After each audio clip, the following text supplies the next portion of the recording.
CSK மேனேஜ்மெண்ட்லேயும் அரசியல். ஒரு காலத்தில் ஐபிஎல்ல எடுத்துட்டா best team CSK. IPL start ஆனதுலேருந்து இப்போ வர தரமான டீம் சிஎஸ்கே தான். அதில் எந்த டவுட்டும் இல்லை. மற்ற எல்லா டீம்ஸ்லேயும் ஆக்ஷன் அப்போ தரமான பிளேயர்ஸ், கோச்சிங் ஸ்டாஃப்ஸ் இருப்பாங்க. சிஎஸ்கே மேனேஜ்மெண்ட்ஸ்லேயும் இருப்பாங்க. யார் யாரோ பிக் பண்ணுவாங்க, அந்த பிளேயர்ஸ் யாருன்னே தெரியாது எல்லோருக்குமே. ஐபிஎல்ல சிஎஸ்கே முக்கியமான டீம் மாதிரி. சிஎஸ்கேல தோனி, ரெய்னா, ஜடேஜா. தோனி என்னமோ இப்போ வர டீமில் இருக்கிறது பெரிய விஷயம். ஒரு ஆக்ஷன் அப்போ ரெய்னா பேஸ் பிரைஸ் 2 கோடிக்கு வரும்போது வேற எந்த டீமும் வாங்க முன் வரல. ஆனால் சிஎஸ்கேக்கு உசுரையே கொடுத்துருக்காரு ரெய்னா. சிஎஸ்கே ஆல்சோ அவரை ஆக்ஷனில் எடுக்க முன் வரல.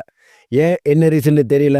அட்லீஸ்ட் 2 கோடி பேஸ் பிரைஸுக்கு எடுத்து பெஞ்சிலையாவது உட்கார வச்சிருக்கலாம். அதுக்கு கூட ஃபிட்டாக இல்லையான்னு தெரியல ரெய்னாவை விட்டு திரிபாட்டி, விஜயசங்கர், தீபக் ஹூடாவை போட்டி போட்டு பிக் பண்ணாங்க சிஎஸ்கே மேனேஜ்மெண்ட்.